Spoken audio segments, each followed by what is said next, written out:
Environment,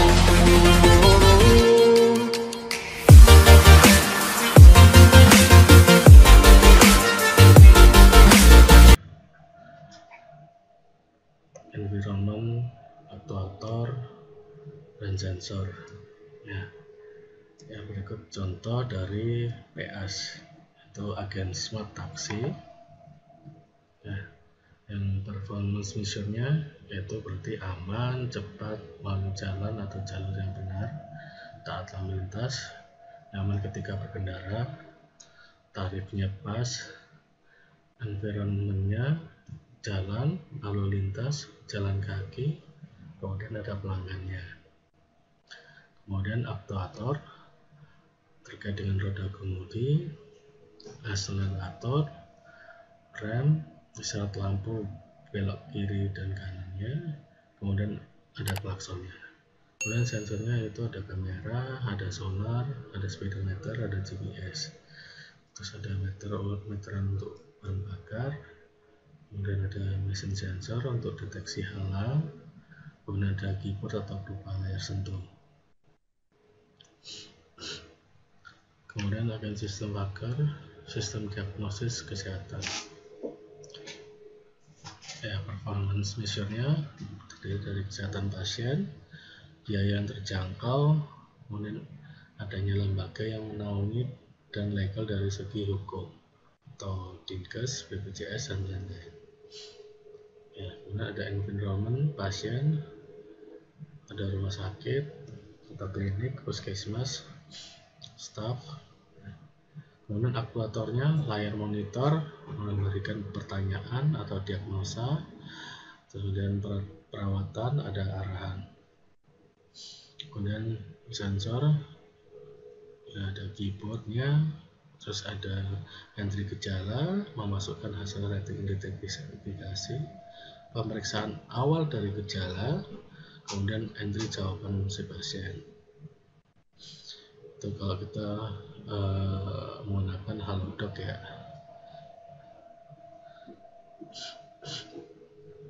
Kemudian ada agen robot pemisah dan pengambil sampah. Performance measure persentase tingkat kebenaran bagian yang diambil benar-benar sampah atau sampah tertentu yang berhasil diambil dengan tepat. Kemudian environment, mesin berjalan dengan bagian atasnya berupa tumpukan barang-barang yang berupa sampah atau lainnya. Tumpukan sampah. Ya. Kemudian aktuator ya, rangkaian lengan dan tangan rakitan sebagai persendian robot. Ya, kemudian ada di sensornya itu berarti kamera, sensor sudut pada persendian robot. Kemudian ada agen interaktif English tutor. Performance measure-nya memaksimalkan skor hasil tes TOEFL atau sejenisnya. Kemudian ada environment-nya berarti kelas private atau regular yang berisi seorang atau sekumpulan mahasiswa. Kemudian aktuatornya berupa layar monitor atau latihan-latihan, penjelasan dan saran sebagai koreksi dan solusi jawaban. Kemudian sensornya berupa keyboard.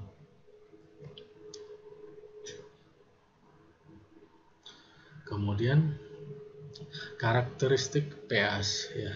Sebuah agen memiliki karakteristik yang menggambarkan kemampuan dari agen itu sendiri. Semakin banyak karakteristik yang dimiliki oleh suatu agen, maka akan semakin cerdas agen tersebut. Ada beberapa karakteristik dari agen, yaitu autonomous, kemampuan untuk melakukan tugasnya dan mengambil keputusan secara mandiri tanpa adanya intervensi dari luar seperti agen lain, manusia ataupun dari entitas lain. Ya. Kemudian dia reaktif, kemampuan agen untuk cepat beradaptasi terhadap perubahan informasi yang ada pada lingkungannya. Kemudian proaktif, kemampuan yang berorientasi pada tujuan dengan cara selalu mengambil inisiatif untuk mencapai tujuan. Karakteristik PAS ya, dia fleksibel, dia agen harus mempunyai banyak cara dalam mencapai tujuannya. Ya, kemudian robust, ya dia agen harus dapat kembali ke kondisi semula jika mengalami kegagalan dalam hal tindakan ataupun dalam menjalankan plan. Ya, kemudian rasional, kemampuan untuk bertindak sesuai dengan tugas dan pengetahuan dan tidak melakukan hal yang dapat menimbulkan konflik tindakan.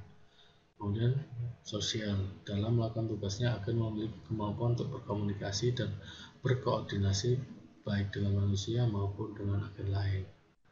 Situate, ya, agen yang berada dan berjalan di lingkungan tertentu.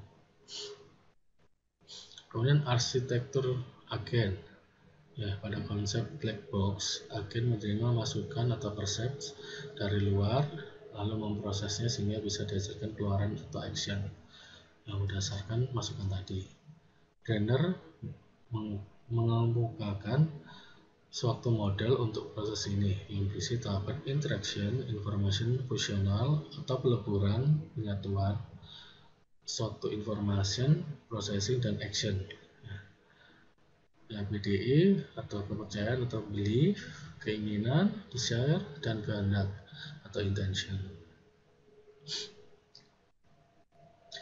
Kepercayaan atau belief apa saja yang diketahui dan tidak diketahui oleh agen tentang lingkungannya. Atau belief merupakan pengetahuan agen atau informasi yang diperoleh agen tentang lingkungannya. Kemudian keinginan atau desire, tujuan, tugas yang harus diselesaikan oleh agen atau sesuatu yang ingin dicapai oleh agen. Kemudian kehendak atau intentionnya, rencana-rencana yang disusun untuk mencapai suatu tujuan. Contoh dari arsitektur agen yaitu rancang bangun sistem agen, ya, untuk monitoring stok perusahaan, percept dan action. Adapun masukan dan tindakannya adalah yang pertama percept yang digunakan di dalam sistem antara lain data pemasok baru, data barang jual, data barang beli, dan data barang tiba. Kemudian actionnya, action yang terlibat adalah bandingkan harga barang pemasok, bandingkan waktu antar barang, tentukan pemasok, menentukan persediaan.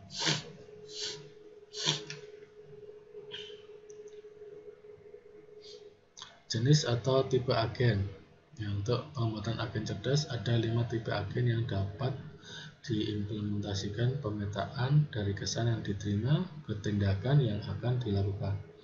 Ada beberapa tipe, antara lain yaitu simple reflex agen. Ya, agen refleks ini sederhana, merupakan agen yang paling sederhana. Nah, jadi karena dia hanya menerapkan teknik kondisi aksi, jadi jika terjadi suatu kondisi, ya, maka agen secara sederhana memberikan aksi tertentu. Contohnya agen untuk pengendara taksi diberikan kondisi jika mobil di depan melakukan pengereman, maka agen memberikan aksi injak rem. Ya, agen refleks sederhana dapat melakukan tindakannya dengan baik jika lingkungannya yang memberikan kesan tidak berubah-ubah.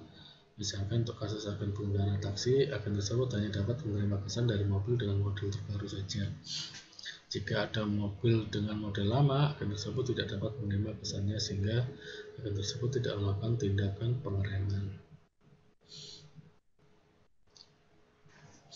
Ya, ini merupakan model base reflex agen, ya, yang dimana dia berinteraksi karena dari masukan dari lingkungannya, sehingga dia akan memiliki agen yang terdiri dari sensor, kemudian terjadi aktuator, ya, dan aksi yang harus diberikan, sehingga ada timbal baliknya, ada kondisi, ada aksi. Ya. Kemudian pada kasus ini dibutuhkan agen refleks berbasis model yang dapat terus melakukan pelacakan terhadap lingkungan hingga lingkungan dapat dikesan dengan baik. Ya, agen ini akan menambahkan suatu model tentang dunia, yaitu pengetahuan tentang bagaimana dunianya bekerja. Jadi agen refleks berbasis model ini menjaga keadaan dunianya menggunakan model internal, kemudian memilih tindakan seperti agen refleks sederhana.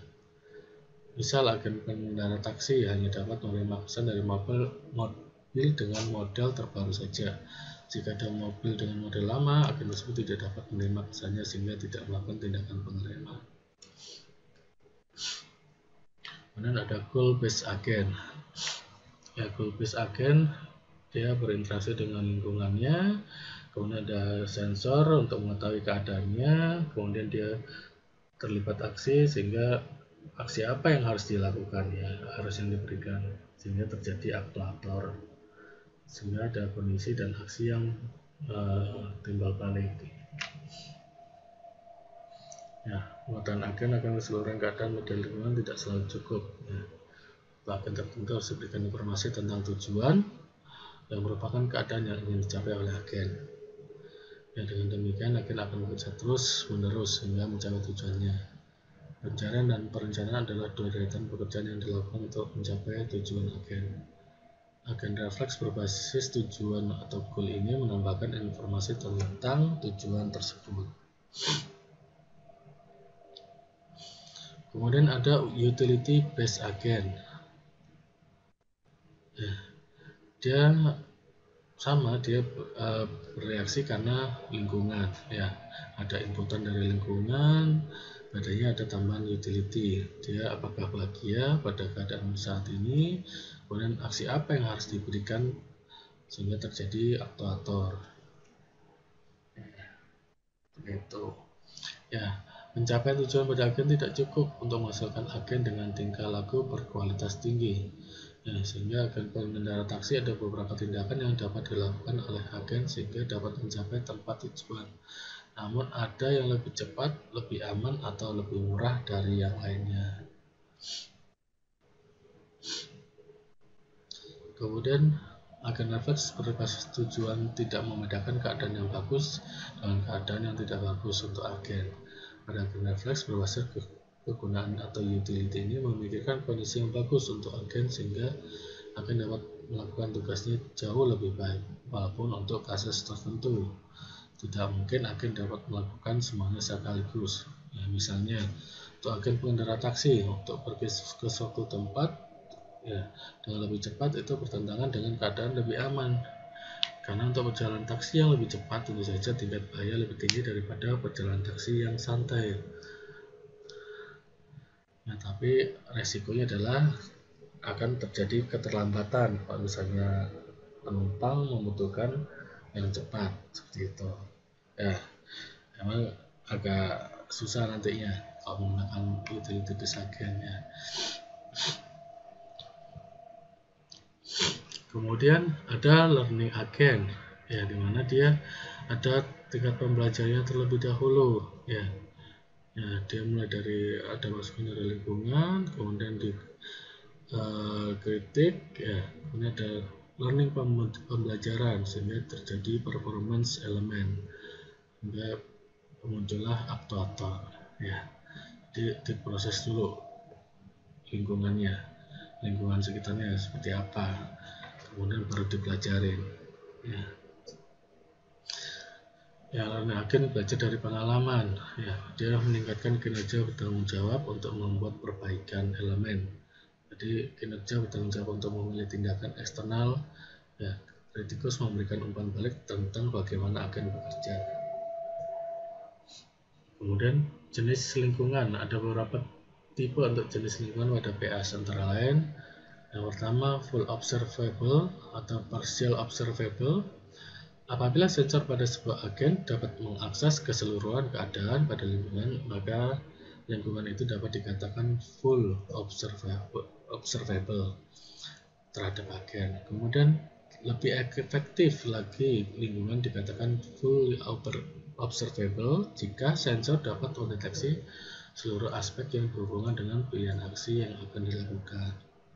Kemudian lingkungan yang full observable biasanya sangat memudahkan karena agen tidak perlu mengurus keadaan internal untuk terus melacak keadaan lingkungan.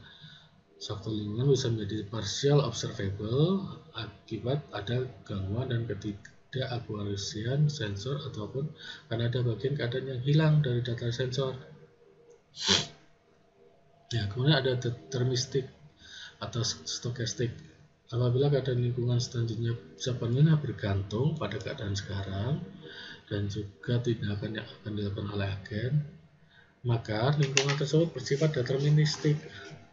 Sedangkan stokastik adalah kebalikan dari deterministik, di mana keadaan selanjutnya tidak bergantung pada keadaan sekarang, dan juga tindakan yang akan dilakukan oleh agen.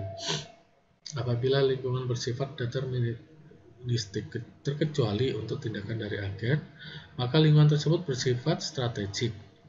Permainan reversi bersifat deterministik karena keadaan selanjutnya bergantung pada keadaan sekarang atau saat mengambil langkah. Ya, ada episodik sekuensial. Ya, untuk lingkungan yang bersifat episodik, pengalaman agen dibagi-bagi menjadi beberapa episode pendek. Episode ini ya maksudnya. Tiap episode terdiri dari apa yang dirasakan agen dan kemudian melakukan satu tindakan tertentu. Kualitas dari tindakan agen hanya tergantung pada episode itu saja, karena tindakan selanjutnya tidak tergantung pada tindakan apa yang akan dilakukan di episode sebelumnya. Lingkungan episodik lebih sederhana karena agen tidak perlu memikirkan langkah-langkah pada keadaan selanjutnya. Sedangkan pada lingkungan sekuensial, tindakan saat sekarang dapat mempengaruhi tindakan selanjutnya. Permainan reversi bersifat sekuensial karena agen berpikir untuk langkah-langkah selanjutnya dan seluruh langkah yang akan diambil oleh agen saling bergantung.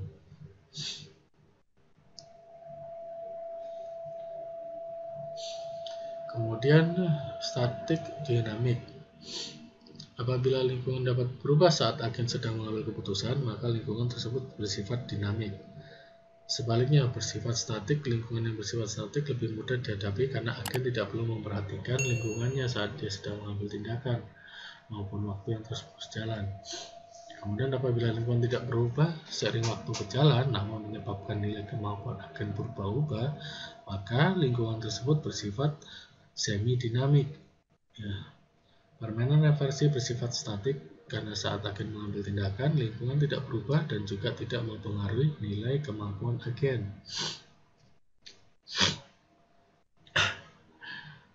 Discrete atau continuous.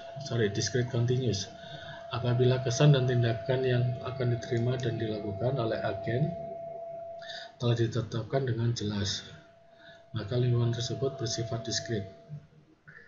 Catur bersifat diskret karena langkah yang akan diambil terbatas dan tertentu. Sedangkan pengendara taksi bersifat continuous karena kecepatan dan lokasi pada taksi untuk suatu jangka tertentu mempunyai nilai yang terus-menerus berubah. Permainan reversi bersifat diskret karena seluruh kesan dan tindakan telah jelas ditetapkan sesuai dengan peraturan permainan reversi.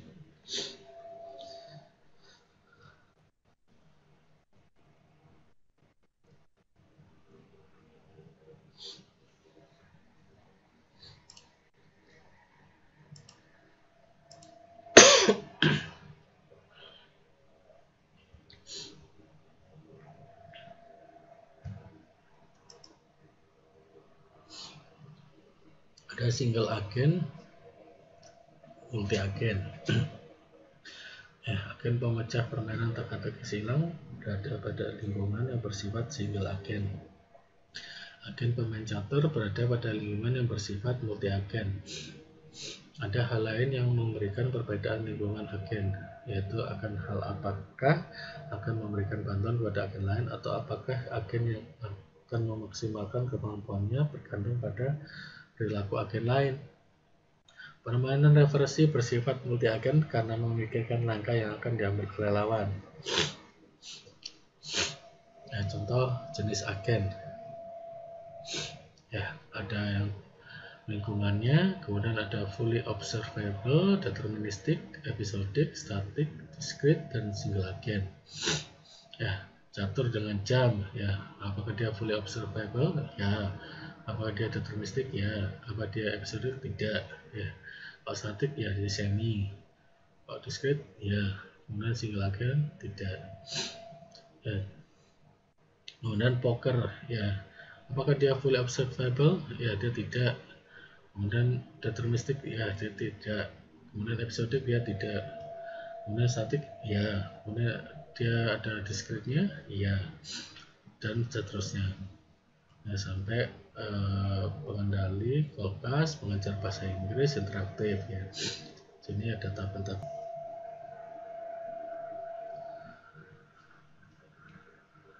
Ya, kita masuk ke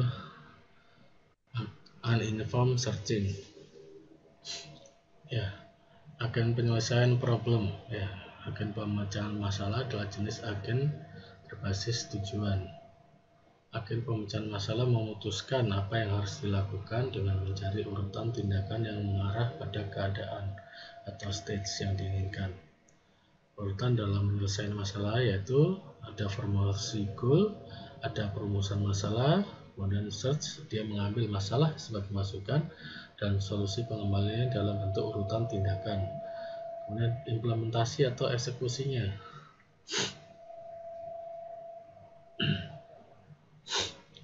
Ini contoh source code dalam simple problem solving agen. Yang penjelasannya persepsi yang ada, penyelesaian beberapa urutan tindakan. Step merupakan deskripsi dari keadaan lingkungan sekitar. Goal merupakan tujuan yang dicapai, dan problem merupakan perumusan masalahnya. Contoh yang dapat diambil untuk agen penyelesaian problem sebagai berikut. Ya. Sini ada tree perjalanan ya, dimana seseorang akan berlibur ke rumahnya saat ini berada di Arad. Ya, penerbangan keberangkatan dilakukan besok dari Bukares. Ya, dia merumuskan tujuan atau formulate goal. Berada di Bukares, merumuskan masalah, formulate problem. Kemudian stage, berbagai kota sebagai alternatif tempat yang akan dilalui. Ya, jadi kalau misalnya dia di Arad, dia mau ke Bukares, ya, berarti dia harus melalui beberapa tempat yang akan disinggahi. Seperti itu. Kemudian actionnya drive antara kota. Ya. Kemudian ada cari solusi atau find solution. Urutan kota yang dilalui untuk mencapai tujuan, misalnya Arad, Sibiu, Fagaras, kemudian baru Bukares.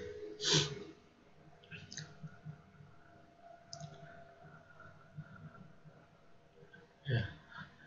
Deterministic atau fully observable atau single state problem, agen tahu persis keadaan sesuatu yang akan diamati. Kemudian non-observable, sensorless problem, conformant problem. Ya. Agen mungkin tidak mengetahui di mana keberadaan sesuatu yang dicari. Ya, non-deterministic and atau or partial observable, contingency problem. Ya, keadaan yang tidak pasti, persepsi yang dapat memberikan informasi baru tentang keadaan saat ini.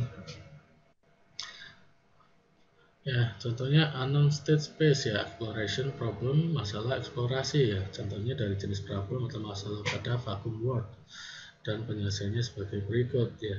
Dia dan sensorless ya, kemudian ada dia harus mulai start in, langkahnya 1 2 3 sampai 8, kemudian dia bergerak ke kanan 2 4 8 ya. Kemudian solusinya adalah dia bergerak ke kanan, mengambil, menyedot, kemudian meninggalkan ya. Kontingensinya not deterministic, suck neither to ya, jadi dia tidak akan mengambil kotoran apabila karpet itu tidak kotor ya.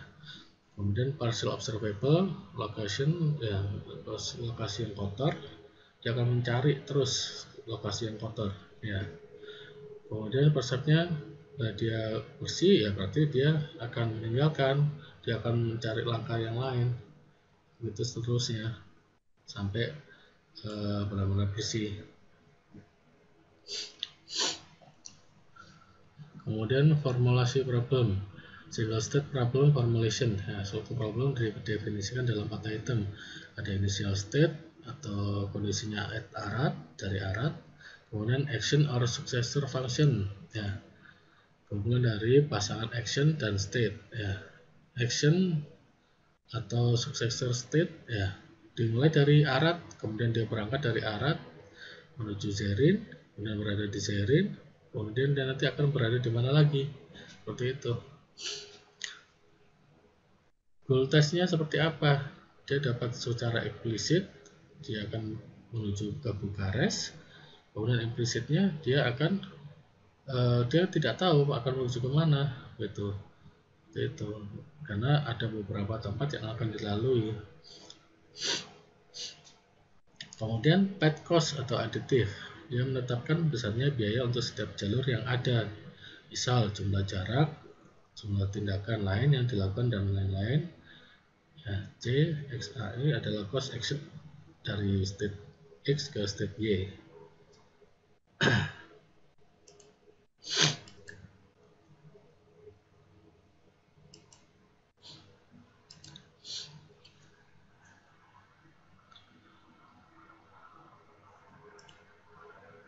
Ya, kita mulai lagi. Ya, solusinya adalah suatu urutan tindakan yang mengarah dari keadaan awal atau initial state ke keadaan tujuan atau goal state. Kualitas suatu solusi dapat diukur dari nilai fungsi biaya atau cost function yang paling minimal dari jalur path yang dilalui pada saat memilih suatu state space. Dunia nyata luar biasa kompleks dan rumit. State space harus merupakan abstraksi masalah supaya bisa dipecahkan. State sama dengan himpunan keadaan nyata, misal berada di Arab, dengan siapa, kemudian kondisi cuacanya seperti apa. Kemudian action, kombinasi berbagai tindakan nyata, misalnya berangkat ke Arab, ke Sibiu, dan ada melalui jalan tikus, isi bensin, istirahat, dan lain-lain. Ya, ini kalau dia menggunakan kendaraan pribadi. Ya. Kemudian ada solution, representasi berbagai path nyata yang mencapai tujuan. Ya, abstraksi ini membuat masalah yang nyata lebih mudah dipecahkan. Ya, contohnya ya, vacuum cleaner world. Ya, dia merupakan state yang lokasi agen status debu. Ya, jadi dia melihat lokasi agennya, kemudian ada status debunya. Possible actionnya ya dia ke kiri, terus dia ke kanan, kemudian melakukan sedot. Ya, goal testnya semua ruangan sudah bebas debu. Path cost-nya asumsi step cost sama untuk semua action, misal path cost sama dengan 1 per action. Nah, kemudian successor function mendefinisikan state space sebagai berikut ya, untuk menyelesaikan puzzle angka ya. Kemudian state lokasi 8 buah angka dalam matriks 3x3 ya. Possible action move, blank, left, right, up, down ya. Kemudian goal testnya apakah konfigurasi angka sudah seperti goal state di atas ya. Path cost-nya asumsi 1 step cost sama dengan 1 per move. Path cost sama dengan jumlah langkah dalam path. Kemudian ada problem queen ya, keterangan letakkan 8 bidak menteri queen sedemikian hingga tidak ada yang saling makan ya, menteri makan dalam satu baris kolom diagonal. Kemudian state papan catur dengan n bidak menteri ya, dengan rumus 0 lebih kurang sama dengan n lebih kurang sama dengan 8 ya. Initial state, papan catur yang kosong. The possible action, letakkan sebuah bidak menteri di posisi kosong. Ya, voltage 8 bidak menteri di papan tidak ada yang saling makan. Note, formulasi yang lebih baik akan melarang menempatkan queen dalam setiap persegi yang sudah diserang.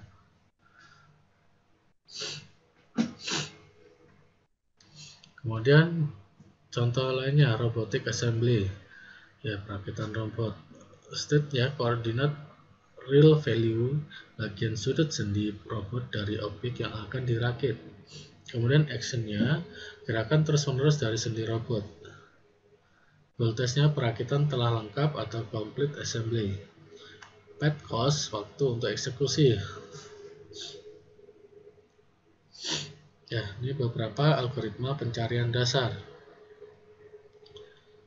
Ya, ada breadth first search atau BFS, kemudian ada depth first search atau DFS, kemudian ada iterative deepening search atau IDS, kemudian ada bidirectional search atau BDS.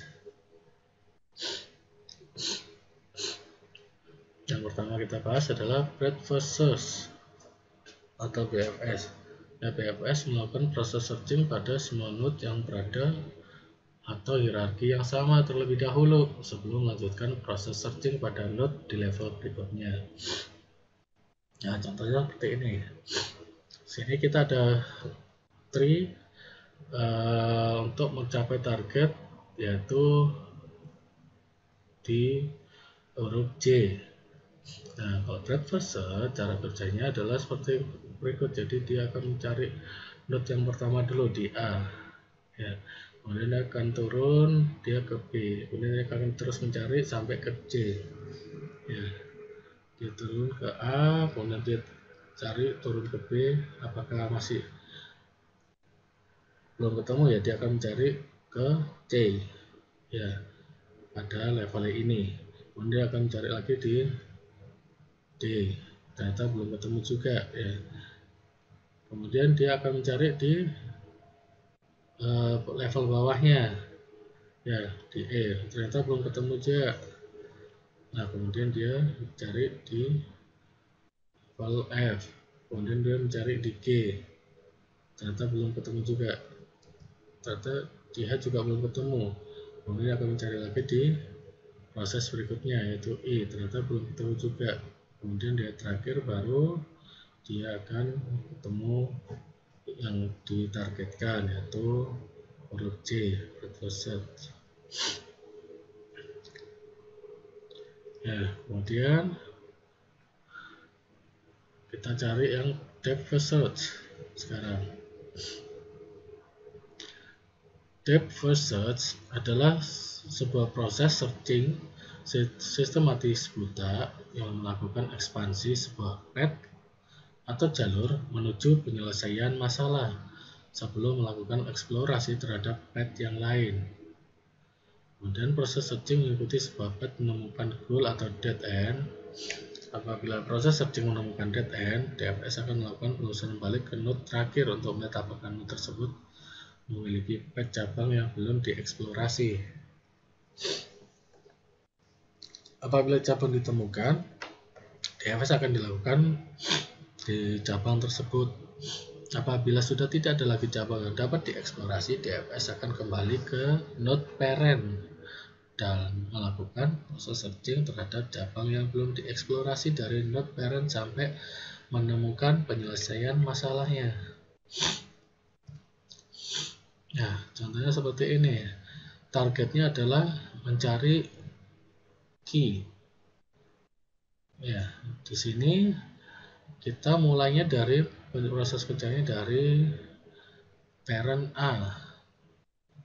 Ya, parent A kalau di FS dia akan mencari dari kiri dulu.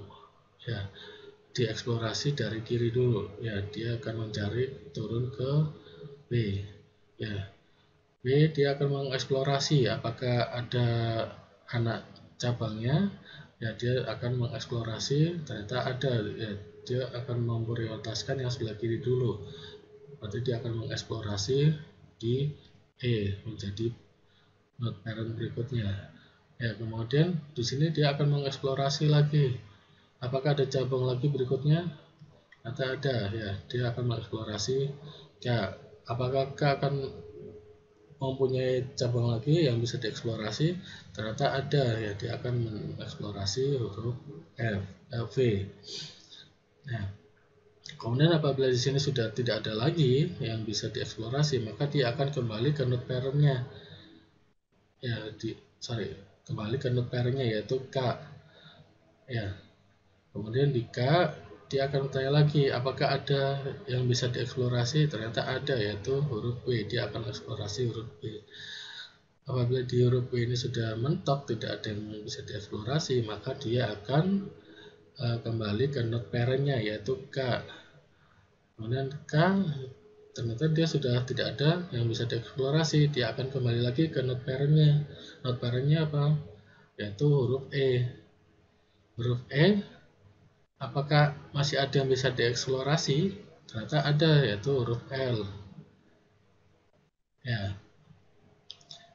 Kemudian ya, apabila di huruf L ini sudah tidak ada yang bisa dieksplorasi, maka dia akan kembali ke node parent-nya, yaitu huruf E. Ya, kemudian huruf E ternyata juga sudah tidak ada yang bisa dieksplorasi, maka dia akan kembali ke node parent-nya, yaitu huruf B. Ya, kemudian dari B ini dia akan mengeksplorasi, masih adakah yang bisa dieksplorasi? Ya, ternyata masih ada. Ya, dia akan turun ke huruf F. Kemudian huruf F akan bertanya tuh, dia akan mencari apakah ada yang bisa dieksplorasi, yaitu masih ada ya, dia huruf M. Kemudian huruf M ini apakah masih ada yang bisa dieksplorasi? Ternyata tidak ada, maka dia akan kembali ke node parent-nya, yaitu huruf F. Kemudian huruf F ini dia akan bertanya apakah ada yang bisa dieksplorasi? Ternyata ada, ya dia akhirnya turun ke huruf N. Dari huruf N ternyata sudah tidak ada yang bisa dieksplorasi, maka dia akan kembali ke node parent-nya, yaitu huruf F. Itu pula dengan huruf F, dia karena tidak ada yang bisa dieksplorasi, maka dia akan kembali ke huruf B. Kemudian huruf B juga akan kembali ke node parent-nya, yaitu huruf A, karena sudah tidak ada yang bisa dieksplorasi. Dari huruf A dia akan bertanya apakah masih ada yang bisa dieksplorasi? Ya, ternyata ada, yaitu huruf C. Ya.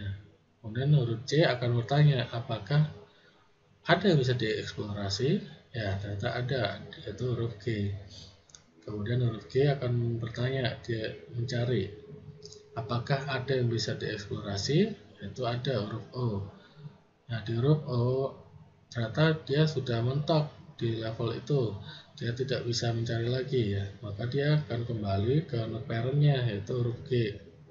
Ya, di huruf G ternyata ada yang bisa dieksplorasi, yaitu huruf P. Nah, kemudian huruf P karena sudah tidak bisa dieksplorasi, maka dia akan kembali ke node parent-nya, yaitu huruf G. Itu pula dengan huruf G, dia akan kembali ke node parent-nya karena sudah tidak ada yang bisa dieksplorasi. Ya, dia kembali ke huruf C yang bagian node parent sebelumnya. Ya, di huruf C dia akan bertanya lagi apakah ada yang bisa dieksplorasi. Oh, ternyata ada, yaitu huruf H. Dari huruf H ini apakah ada yang bisa dieksplorasi? Ya, ada. Ternyata ini merupakan akhir penyelesaian algoritma DFS ya, huruf Q. Maka DFS akan selesai di sini. Seperti itu. Maka akan ketemu huruf Q. Kemudian ini kita akan bahas iterative deepening search atau IDS. Ya, iterative deepening search merupakan metode yang menggabungkan kelebihan DFS, yaitu completeness, menjamin penemuan solusi jika solusinya memang ada, optimality, menjamin menemukan solusi yang terbaik, dan kelebihan DFS, space complexity, ya, memori yang diperlukan tidak terlalu banyak. Ya, konsekuensi dalam memilih metode ini adalah time complexity, lama waktu yang diperlukan untuk memecahkan masalah menjadi lebih tinggi. Ya, kita ambil contoh seperti ini. Ya, kita memiliki tree untuk mencari target yaitu F. Ya, di sini kalau IDS ini kita menggunakan DFS ya. Sini kita ada level-levelnya, yaitu level 0, yang dimana level 0 adalah di daerah sini ya, yang dicari pertama ya. Tentunya dia akan mencari di level ini, level 0 ini hanya huruf A ya. Karena huruf A sudah terakhir yang dicari, maka dia akan berhenti di situ prosesnya ya, akan mencapai node A. Kemudian akan dinaikkan lagi levelnya, yaitu level 1 ya. Level 1 ya, seperti yang kita lihat ada garis merah, itu batasan level 1 untuk proses pencariannya, yang dimana proses pencarian akan dimulai lagi dari huruf A lagi ya. Huruf A akan mencari, kemudian akan mencari lagi ke sebelah kiri ya. Apabila dia belum ketemu karena dia sudah mentok di level 1, maka dia akan mencari lagi ya. Dia akan kembali ke parentnya ya. Dia akan menanyakan lagi apakah ada yang bisa dicari lagi, eksplorasi ya. Dia akan tanya, dia akan ke C ya, kemudian dia akan kembali lagi ke A ya, kemudian dia akan mengeksplorasi ke D. Ternyata sudah mentok dia pencariannya, proses pencariannya ya. Kemudian node yang dicari adalah A, B, C, D. Kemudian kalau sudah selesai berarti naik ke level 2 nah, ya. Dia akan mencari dari A kembali ya. Dia akan turun ke B, kemudian B turun ke E, dari E dia akan naik lagi ke B ya, terus akhirnya dia ketemu F ya. Di sini berarti yang IDS sudah ketemu, yaitu targetnya F dengan node yaitu A, B, E, dan F sebagai yang dicari, target yang dicari ya. Tentunya proses IDS ini akan lebih lambat, lebih lama karena ada level-levelnya. Kemudian yang terakhir adalah bidirectional search yang merupakan algoritma untuk mencari jalur terpendek dari dua arah ya. Pengecekan dilakukan secara forward dan backward ya. Pengecekan selesai apabila kedua pengecekan forward dan backward saling bertemu pada satu node ya. Dapat menggunakan metode dengan berbagai teknik DFS, BFS, atau yang lainnya ya. Contohnya seperti ini, bidirectional search ya. Targetnya yang dicari adalah M ya. Kita menggunakan DFS forward, kemudian ada DFS backward ya. Yang dicari adalah M ya, maka dia harus bertemu di antaranya ya. Jadi misalnya M dan A dia akan bertemu di E nanti ya. Contohnya seperti ini ya, DFS forward ya. Dia kalau DFS forward dia akan lari ke pertama dari A, kemudian M, kemudian A dia akan berjalan ke B, kemudian M berjalan ke K. Kemudian dari B yang forward akan berjalan ke E. Begitu pula dengan yang K, dia akan berjalan ke E. Dari sini dia sudah ketemu ya, antara DFS forward dan DFS backward sudah bertemu ya. Jadi hasilnya adalah di E ya, meskipun targetnya adalah M, karena M akan berjalan sendiri ke E seperti itu. Itu bila menggunakan bidirectional search ya. Untuk materi hari ini sampai sini, ini selesai.